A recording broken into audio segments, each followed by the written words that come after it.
రాష్ట్రంలో యూరియా కొరతపై రేవంత్ సర్కార్ను దుయ్యబట్టారు మాజీ మంత్రి హరీష్ రావు.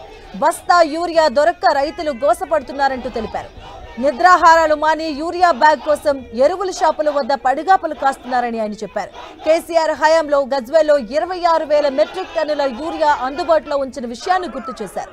రేవంత్ హయాంలో యూరియా బస్తా దొరికితే లాటరీలో జాక్పాట్ కొట్టిన మాదిరిగా ఉంది అన్నారు హరీష్ రావు. యూరియా కొరతకు ప్రభుత్వ వైఫల్యమే కారణమన్నారు.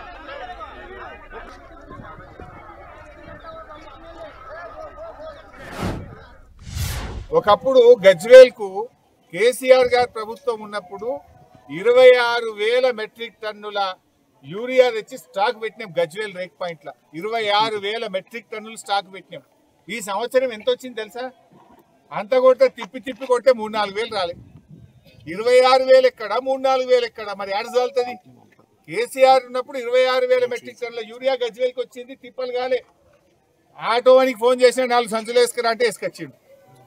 ఇవాళ ఊరూరికి కేసీఆర్ ఉన్నప్పుడు లారీలే ఊళ్ళోకి వస్తుండే, ఊళ్ళోనే కొనుక్కున్నాం. ఇప్పుడు ఏంది? రాత్రి దొంగ రాత్రి పోయి చీకట్లో వండుకుంటున్నారు.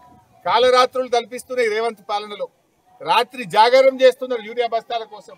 రాత్రి పోయి ఆడ వండుకొని రాత్రంతా నిలబడితే దొరికితే ఒక్క సంచి, లేకపోతే లేదు.